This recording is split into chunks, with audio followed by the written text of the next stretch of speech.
Hola, mi nombre es Carlos Bedoya y les doy la bienvenida a una nueva edición de Mesa Política, programa producido por Otra Mirada y NTV Info. Hoy vamos a tratar sobre un fenómeno global, el resurgimiento y ascenso de la ultraderecha, también se le conoce como extrema derecha, derecha radical o fascismo, y esto en diferentes niveles de gobierno, este ascenso, especialmente apreciable en Occidente y, por cierto, en América Latina. Pero vamos a tocar este tema en esta ocasión a partir de las recientes elecciones a principios de septiembre regionales en Alemania. En efecto, acaba de ganar en esas elecciones el partido Alternativa para Alemania, AfD por sus siglas en alemán, en dos importantes regiones, Sajonia y Turingia. Son importantes zonas de esta potencia europea y que para muchos transforma y cambia el mapa político alemán y va a tener mucho impacto. No es nuestra intención adentrarnos en una discusión filosófica o semántica, diferenciando los términos como fascismo, posfascismo, neofascismo, ultraderecha, derecha radical, populismo de derecha y tantos otros que hay. Pero para efectos de entendernos en esta entrevista, vamos a seguir la línea del autor Cas Mut, que en su libro de hace un par de años, llamado La ultraderecha hoy, nos dice que los ultraderechistas son aquellos derechistas que son hostiles a la democracia liberal y que se subdividen en dos corrientes principales. Una, la extrema derecha, que rechaza de plano la soberanía del pueblo, la soberanía popular, el principio de la mayoría, cree mucho en el gobierno de las élites, siendo su expresión más destructiva el fascismo, responsable de una guerra bastante violenta y cruenta en el siglo XX, y de otro lado, la derecha radical, que puede aceptar ciertas reglas de la democracia liberal, pero que definitivamente se opone a los derechos de las minorías, no le gusta el Estado de Derecho, la división de poderes, y bueno, un ejemplo de ellos es, por ejemplo, Milei, ¿no? En Argentina. Dicho esto, más bien vamos a tener una conversación más de corte político, histórica, y psicológica, sobre todo para entender a ciertos líderes, que hay que ver cómo entender su psique, ¿no? Y para ello contamos con la presencia del doctor César Rodríguez Rabanal, médico psicoanalista, investigador social, especialmente en pobreza y violencia política. Fue presidente y cofundador del recordado Foro Democrático 1993-2000, un frente político que logró debilitar al gobierno del dictador Fujimori. Y bueno, desde hace 10 años el doctor Rodríguez Rabanal es consultor internacional con base en Frankfurt, pero él transita entre Lima y Frankfurt. Es una voz autorizada para hablar de este tema. Doctor César Rodríguez Rabanal, bienvenido, es un gusto tenerlo aquí en Mesa Política. Bueno, muy agradecido por la invitación, de todas maneras, muy honrado también. Gracias. Comenzamos por el tema de terminología, ¿no? Yo me siento más cómodo llamando ultraderecha. Siento que el fascismo, la palabra fascismo se banaliza, a todo mundo se le dice, si uno dice, hoy en Venezuela hubo fraude, te dicen, eres un fascista, o si aquí en Perú apoyas las protestas democráticas, eres un comunista, igual como se banalizan varias palabras, progresista, populista. Entonces, en cuanto a la terminología, yo me siento más cómodo diciendo ultraderecha, pero ¿usted cómo lo ve? Bien, si me permito la licencia antes de abordar la palabra concreta, ultraderecha, derecha tirada al monte, derecha excesiva, etc., una breve alusión a la confusión generalizada, sobre todo en nuestro medio, ni siquiera sobre los conceptos, sobre lo que se siente como derecha o sobre lo que se siente como izquierda también. Para poder entender lo uno, hay que entender lo otro. Olvidamos a veces el origen histórico de estos términos, ¿no?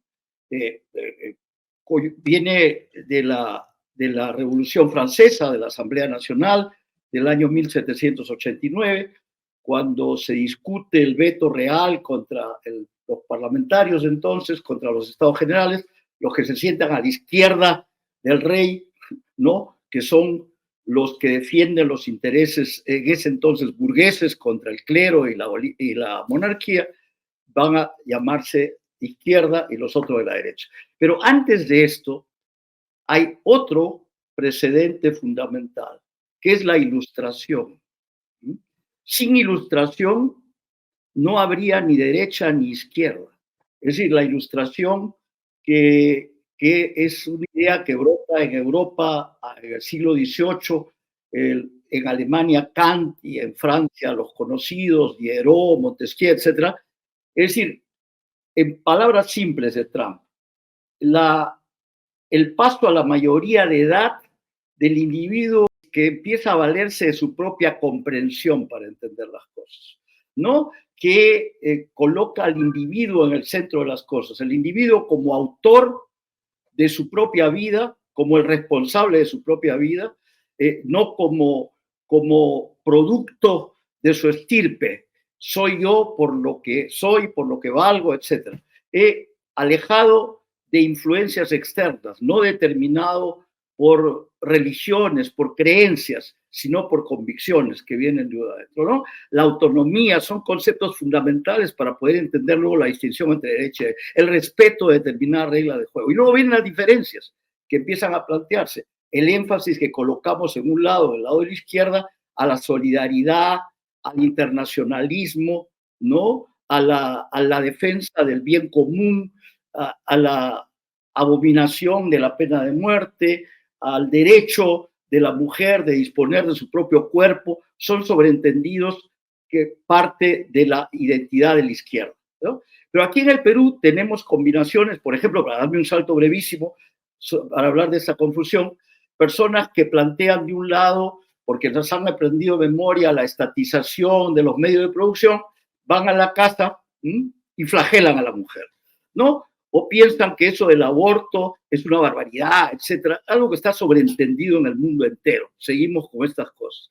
Un lugar, etcétera. Entonces, esta confusión de términos, derecha e izquierda, es decir, para salir un poquito de eso, creo que se ha referido hace un momento a la idea del pensamiento liberal, es decir, la aceptación unánime de determinados valores, que no se basan ya en la superstición, sino en el valor del individuo. Pueden ser de derecha o pueden ser de izquierda.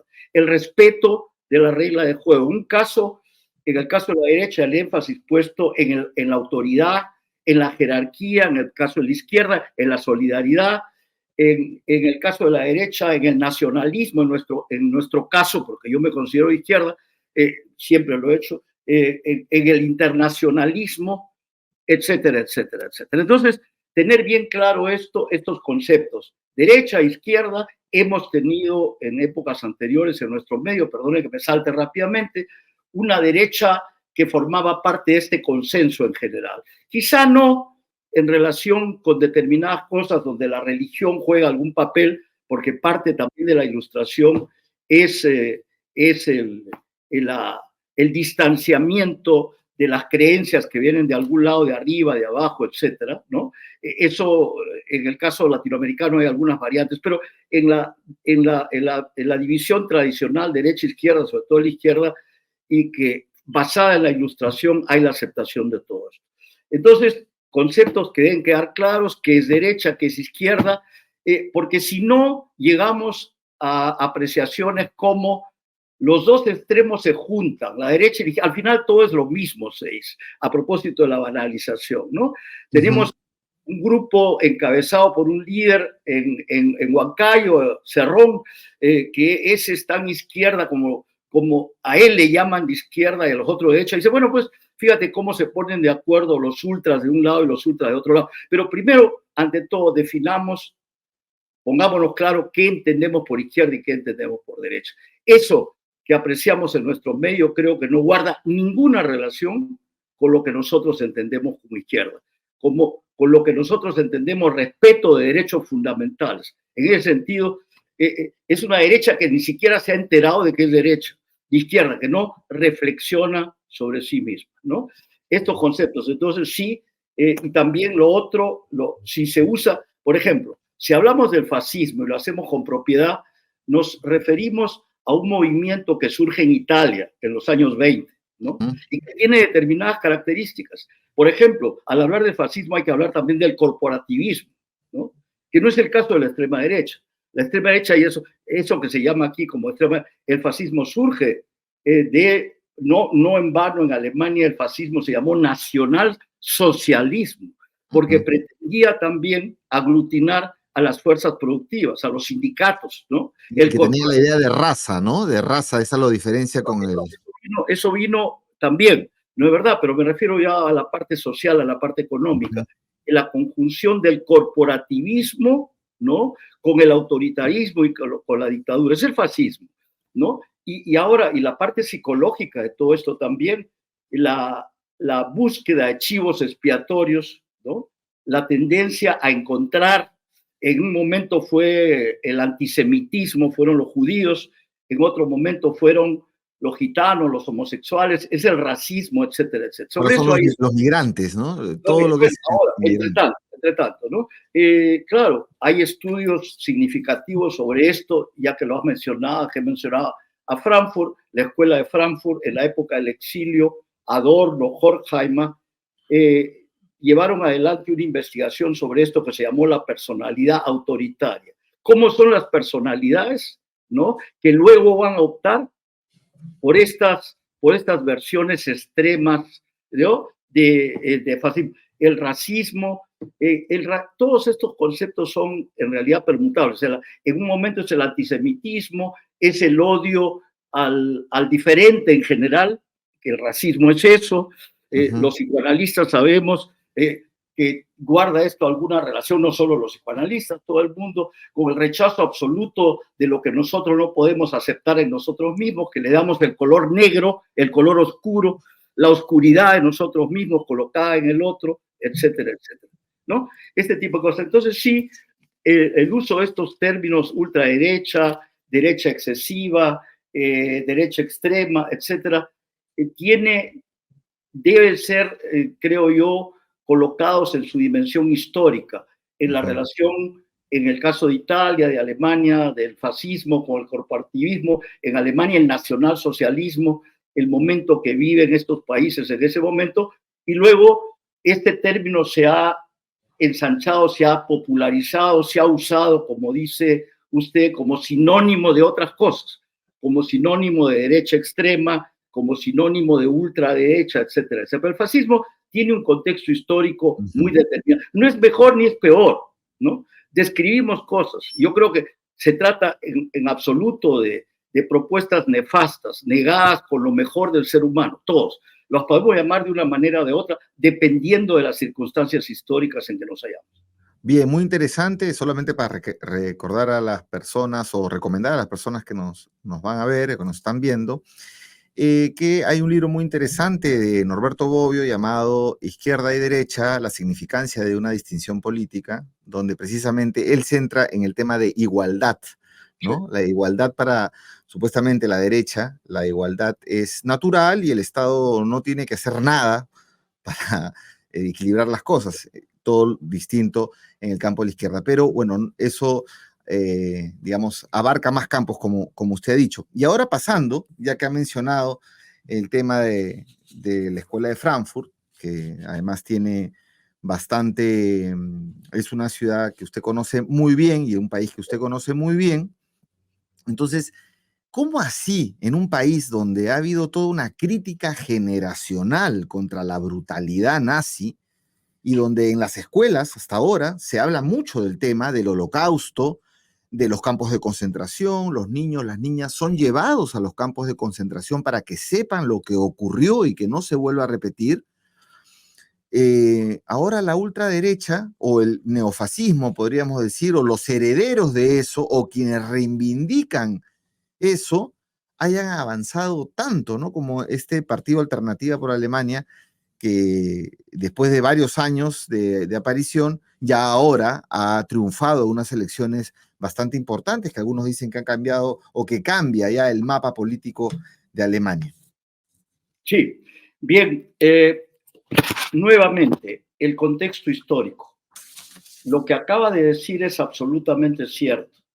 Alemania, forzada por las circunstancias históricas, políticas de posguerra, inicia paulatinamente, no ocurrió de inmediato después de la guerra, en los años 60, la fecha clave aquí está vinculada también a Frankfurt, los procesos de Auschwitz, el año 62, 61, 63 en Frankfurt. Es decir, el Estado en un esfuerzo enorme, mancomunado con los medios de comunicación, con la iniciativa privada, con un sector también, inicia el proceso de elaboración de su historia. Y la elaboración de la historia pasa por el cuestionamiento del lugar en que se encontraban ellos, sus antecesores también, en el momento de destrucción, en el momento del Holocausto.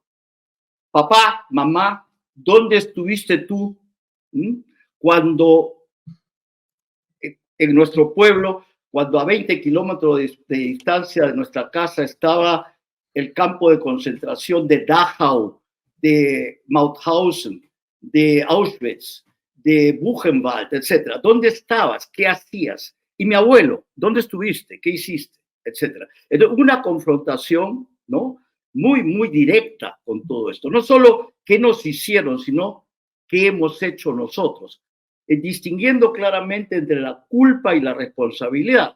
Yo, alemán, que nací en el año 50, no cargo culpa de lo que pasó, pero en tanto alemán sí responsabilidad, ¿tá?, del país en que yo viví, por todo lo que ocurrió también antes de mi nacimiento, la responsabilidad, etc. Entonces, esta campaña, que creo que no tiene precedentes y que, según de eso estoy convencido, influyó también al éxito del llamado milagro económico alemán. Todo esto en en Alemania Occidental, ¿ya?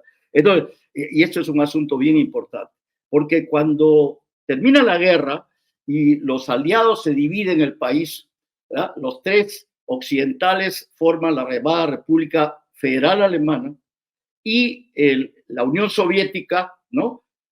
Luego la República Democrática Alemana. La República Democrática, exacto, República Democrática Alemana. La República Democrática Alemana se autodefine desde el inicio como la República antifascista, ¿no? Ellos, por definición, son antifascistas. Aquí en este país viven todos los que no guardan ninguna relación con el fascismo. En el otro lado, por el contrario, las cosas no fueron así, porque hubo una suerte de continuidad clarísima. Después de la guerra, el primer gobierno de Adenauer, que va desde el 49 hasta el 60 y tantos, estaba compuesto en su estructura burocrática por antiguos nazis, ¿ya?, jueces, fiscales, médicos, abogados, administradores que habían pasado piola, como decimos acá, que se habían disfrazado de demócratas y llegaron... Reciclados. Exacto, reciclados hacia afuera. Bueno, también algunos se habían adaptado con el nuevo poder. Pero ese proceso entonces empieza lentamente a cambiar y ahora el salto al presente. El proceso que acaba de describir alude sobre todo significativamente al ex territorio de la República Democrática Alemana, ¿no? O sea, de los antifascistas surgieron más bien los nuevos fascistas. Exacto. Entonces, de los antifascistas que se declararon como antifascistas, pero que venían de una tradición estalinista. La República Democrática Alemana vivió totalmente supeditada a la Unión Soviética de Stalin, sobre todo, ¿no? Stalin y el estalinismo era terrible. Cuando uno iba a ese país en ese momento, te controlaban absolutamente todo, ¿no? Y más que nadie a la gente de izquierda, que era lo más sospechoso de todo, en la República Democrática, que venían del oeste, ¿no, verdad? Entonces, ese estalinismo que fenece es sustituido por el nuevo régimen, y el nuevo régimen empieza a añorar viejas épocas. Estos son intentos de acercamiento interpretativo. Eso creo que es importante, no pretender que nosotros somos capaces de explicar, ¿no?, tal cual las cosas. Este esta idea del pensamiento causal no vale para las ciencias sociales, ni para la psicología, ni para nada. Son acercamientos interpretativos. Lo cierto es, en términos concretos, y ahora las últimas elecciones en Turingia, en Sajonia, y este domingo que viene, el 22, en Brandenburgo, que es la región que rodea Berlín, la derecha, los sucesores del nazismo, del fascismo en parte, etcétera, etcétera, van a tener un porcentaje significativo de votos. ¿Va? Bien, entonces, sin embargo, en una ciudad como Frankfurt, o en Hamburgo, o en Colonia, la extrema derecha no llega nunca al 4 o al 5%. Claro. Es primer factor. Segundo factor, importantísimo para entender las cosas. Si bien hay un avance, sobre todo en esta zona, en los territorios de la ex República Democrática Alemana, de la derecha fascista o nazista o lo que sea, se ha instalado lo que se llama un cordón sanitario. Un cordón sanitario. Es decir, a nivel nacional, ya no solo regional. Los partidos grandes, la Democracia Cristiana, que fue el partido liderado por Merkel, los socialdemócratas, etcétera, han pactado públicamente que ellos, se han comprometido públicamente que jamás pactarían con la alternativa para Alemania, con la ultraderecha. Entonces la ultraderecha no va a poder gobernar porque no tienen tendrían que tener mayoría absoluta, pero sí van a poder bloquear en las regiones muchas cosas, lo cual es absolutamente cierto. Entonces hay eso que se llama el cordón sanitario, que no lo hay, por ejemplo, viendo el salto, en España. En España, cuando muere Franco, los españoles se acuestan franquistas y al siguiente día se despiertan demócratas. ¿No? Los celebrados... Se despiertan del Partido Popular. El Partido Popular. Claro, el Partido Popular, que entonces se llamaba AP, y luego se volvió PP, fue fundado por Fraga Iribarne, que era ministro de Comunicación y Turismo de Franco. Entonces, ahí no ha habido ninguna elaboración de nada. Es decir, se llegó a acuerdos políticos. El Partido Comunista, liderado por Santiago Carrillo, Suárez, etcétera, se pusieron de acuerdo, algo celebrado por todo el mundo, Felipe González, los que vinieron en ese entonces, y que fue algo que estuvo muy bien, de lo que nadie se arrepiente. Sin embargo, ese acuerdo político no tuvo la contraparte de procesamiento de la propia historia. Se calcula que en España, en las cunetas, hay más de 130.000 restos de gente que no solo murió en la guerra civil durante el régimen de Franco. Jamás se ha revisado esto en España, ¿no? Entonces, ese cordón tampoco lo hay en el Japón. Las atrocidades que cometió el Japón, parte del eje con Alemania, con los chinos, con los coreanos, nadie... Brutal eso, ¿no? El asesinato de bebés. Exacto. O el genocidio armenio de los turcos. Si usted va mañana a Turquía y habla de eso, lo mata. Claro. Eso es pecado, es delito. Entonces, en cambio, en Alemania sí, en Francia también. En Francia hay también el cordón sanitario, hay una derecha demócrata como la hay en Alemania, que ha sido la derecha de Gaulle, que estuvieron en la resistencia, ¿no es verdad? Que llegaron allá.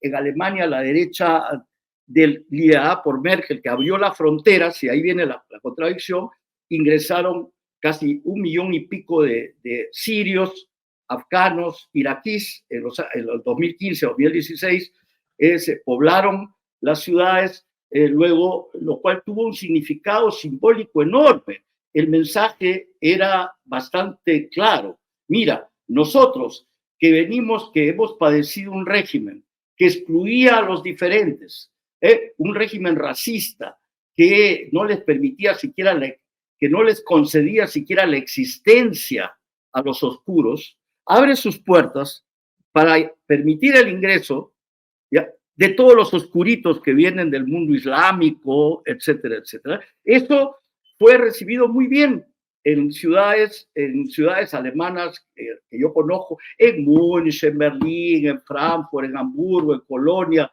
en Düsseldorf, en estas ciudades. Y sin embargo, luego, lo más reciente, a propósito de las elecciones, la guerra de Ucrania.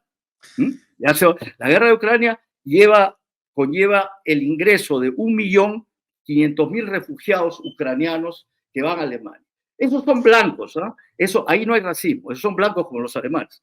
Pero sí disputan los puestos de trabajo de algunos. Y fíjense lo simbólico, en el lugar de Alemania donde menos extranjeros hay, que es la zona oriental se decía antes, Turingia, Sajonia, todo este lado de Alemania, es donde menos migrantes hay.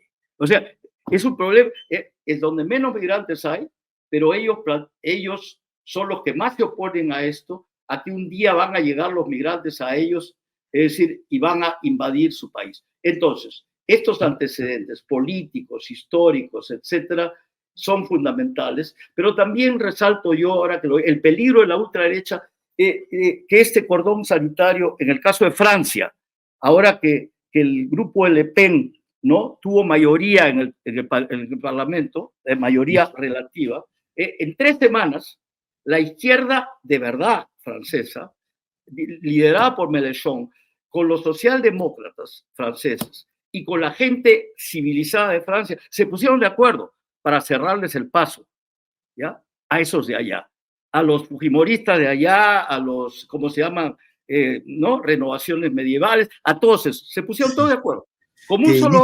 dicho sea de paso, el otro día en una entrevista muy interesante que le hace Marcos Cifuentes a Tony Zapata, analizan el tema de que el fujimorismo se transformó, porque el fujimorismo de Fujimori en los 90, de esa dictadura, tenía atisbos liberales en cuanto a los derechos de las mujeres o algunas cosas a pesar de las esterilizaciones, pero que no estaba en esta onda de con mis hijos no te metas, más fundamentalismo que ahora sí ha abrazado el fujimorismo de Keiko Fujimori. Entonces van involucionando. Y otra cosa también que quería comentar es que en Alemania ha ganado, también ha sido uno de los victoriosos de estas elecciones regionales, un partido de izquierda llamado populista o también de medio de ultraizquierda que se ha escindido de la izquierda alemana, que se llama Alianza Wagenknecht, y que, no, ¿cómo se llama?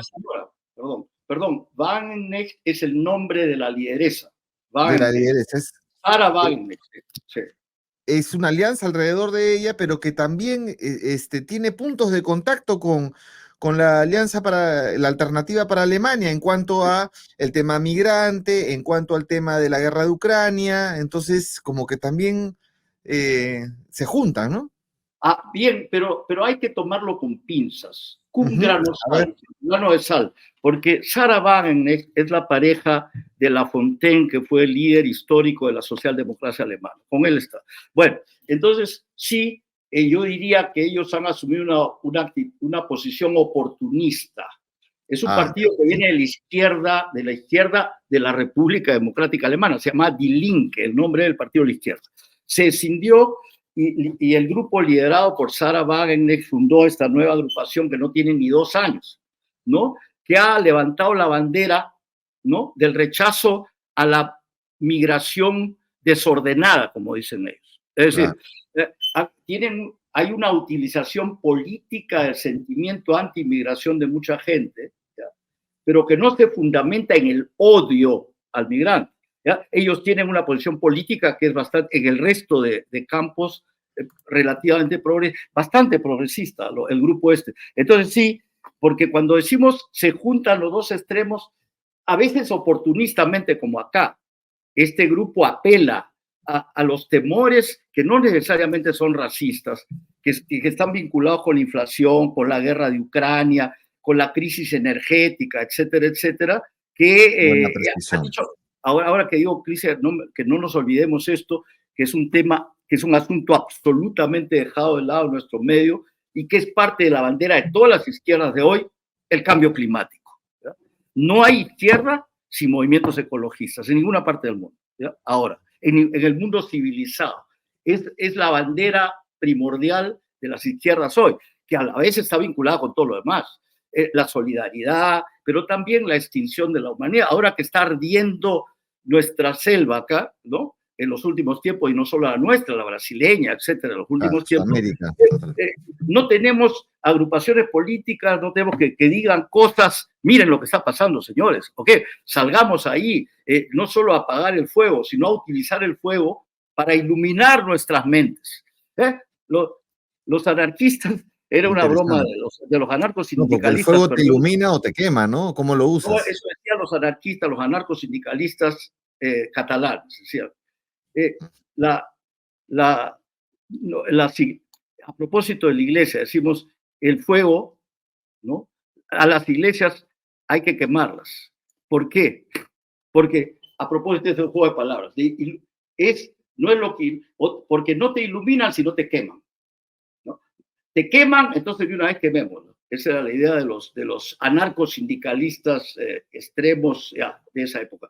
Bien, pero bien, esto de Alemania, del grupo este de izquierda, los matices que hay que, creo que considerar, la utilización, sí, la utilización oportunista del sentimiento antimigrante, pero que no es solamente el odio racista, es también porque digo, en el caso de Ucrania, los que llegan de Ucrania son rubios de ojos azules, ¿ya? Que llegan a Alemania. Doctor, y pasando al perfil psicológico, usted es psicoanalista, de políticos como Trump, como Bolsonaro, como Milei, por ejemplo, en el reciente debate para las elecciones norteamericanas a la presidencia entre Donald Trump y Kamala Harris, por el Partido Demócrata, y Trump por el Partido Republicano, Trump dijo, bueno, que los migrantes se comen a las mascotas.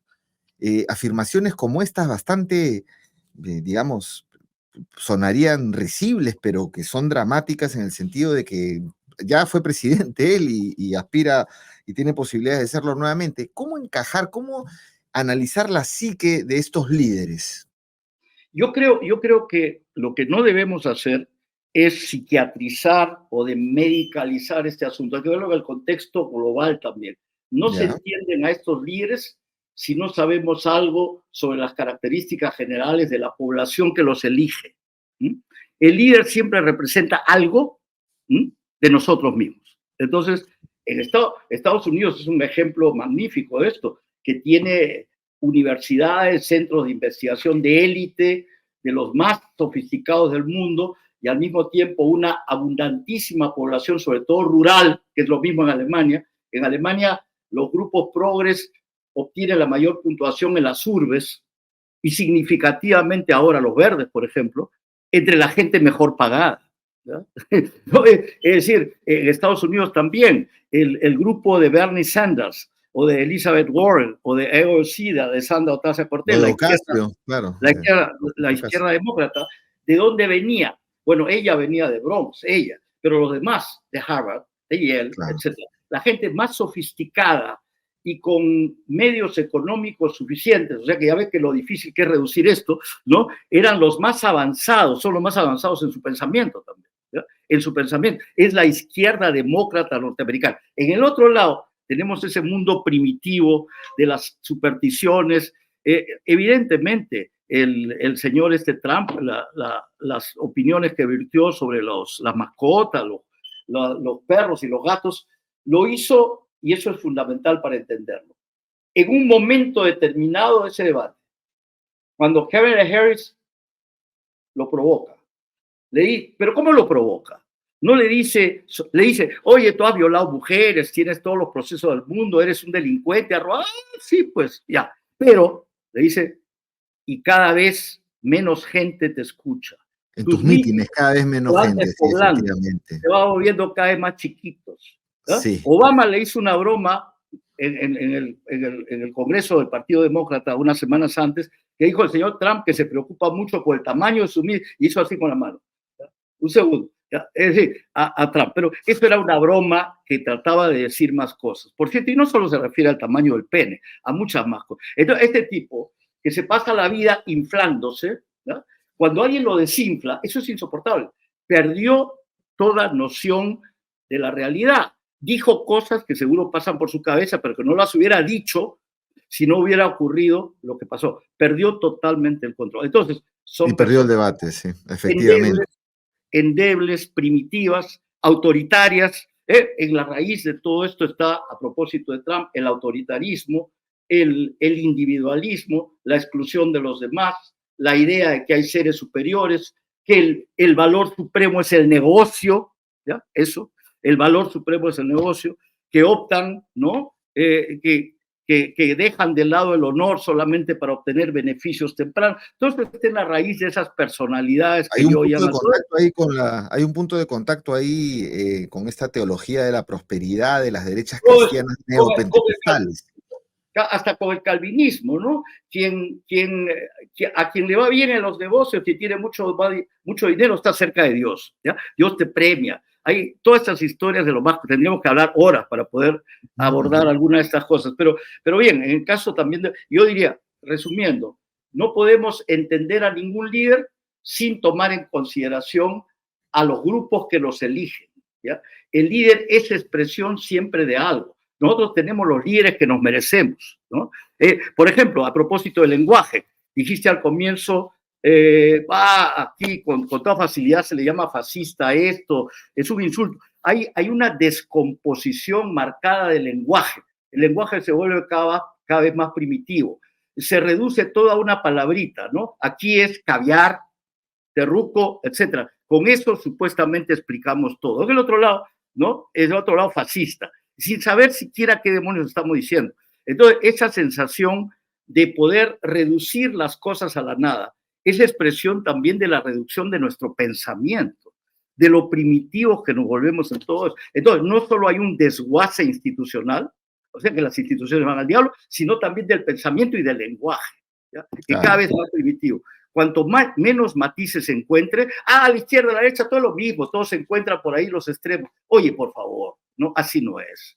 Nunca es así, ¿no es verdad? Y también hay que decirlo, nosotros, si nos consideramos de izquierda, no podemos ser tan imbéciles de defender lo indefendible. Regímenes como los de Nicaragua, ¿ya? Como los de Cuba de ahora, ¿ya? Como Maduro de Venezuela. Es decir, son cosas que están totalmente reñidas con la idea de lo que nosotros entendemos por izquierda y que nos desprestigian terriblemente. Ninguno de nosotros quiere eso, ¿no es verdad? Ninguno. Entonces, no obstante haber crecido con la Revolución Cubana y mantener una idea gratísima de todo eso, que nos abrió un mundo distinto y que son imágenes simbólicas que todavía nos siguen, ¿no? Orientando de otra manera, pero defender que nos lleve a defender literalmente lo que creo que es indefendible, nos debilita terriblemente. Claro, aunque hay diferencias, ¿no? Porque, por ejemplo, a Cuba las personas van a curarse, a Venezuela, van a enfermarse. Me refiero al régimen político, perdón. Por supuesto, yo he estado varias veces en Cuba, a mí me encanta ese país, no es así, claro. Pero me refiero al régimen político, ¿no? A los comités de defensa de la revolución, que se parecían mucho a los serenos en la época de Franco. Los que conocemos España de toda la vida, sabemos que el sereno era el que tenía las llaves de todas las casas, de todos los edificios.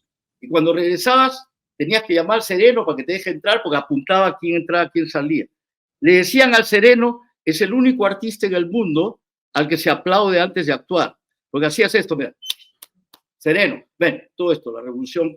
Estoy tratando de jugar un poquito ya para no aburrir. Doctor, nos hemos pasado de tiempo, pero la última pregunta es, entrando al Perú, ¿no? Sí. Usted ha sido uno de los fundadores del Foro Democrático, ha presidido el Foro Democrático, que fue una organización muy importante de lucha por la democracia y contra la dictadura de Fujimori, y que fue, pues, victoriosa, finalmente. Pero han pasado 25 años, y ahora más bien vemos a un Fujimori muerto con una correlación de fuerzas totalmente a favor que ha permitido que el Estado le dé honores y lo entierre. Bueno, ellos creo que querían un entierro de masas que no lo lograron, un entierro de masas, no fue, creo que tuvieron que llevar gente, pero de todas maneras, 3 días de duelo y tal. ¿Cómo ve el país en esa perspectiva? Pero claro, esta es la perspectiva visiblemente política, que no necesariamente se condice con otras cosas, ¿no? Por ejemplo, las encuestas muestran que la heredera de Fujimori pues no llega ni al 2% de las encuestas. Son los mismos que salen a la calle y la desbordan para enterrar al chino Fujimori, ¿no es verdad? Entonces, es más, yo creo que esa expresión, sí, sin ninguna duda, es un lugar común ya decirlo, de la descomposición general de nuestra sociedad. Me refería hace un momento a la descomposición del lenguaje, a la primitivización del lenguaje. Todo se reduce a 4 palabritas, como dice, ta, ta, ta, y se acabó. Ya no encontramos ni buscamos, ni mucho menos buscamos matices para describir las cosas, para poder relacionarlos con los demás, para poder ejercer solidaridad de verdad. Entonces, hay una descomposición generalizada. La gran mayoría o la mayoría de parlamentarios son energúmenos vandálicos, ¿no? Son personalidades mayordomiles, son serviles hasta la abjección. Entonces, todo eso es lo que vemos Representantes de las economías ilegales también. También, por eso, es esa delincuencia aupada al poder, la delincuencia más primitiva, ni siquiera son delincuentes de esos que respetan reglas de juego, porque también hay delincuentes que respetan reglas de juego, ni siquiera son las mafias de Chicago, son peores que eso, ¿no? Pero de eso no nos podemos alegrar, es expresión de algo también nuestro, que nos duele, porque somos copartícipes de todo eso. Y yo creo que por encima de las diferencias que hay entre un grupo y el otro, aquí a propósito del foro, la idea de ese entonces fue, no podíamos formar un partido político, sentíamos que la sociedad también se descomponía con Fujimori y todo eso, de convocar a un grupo que compartiera valores mínimos, fundamentales.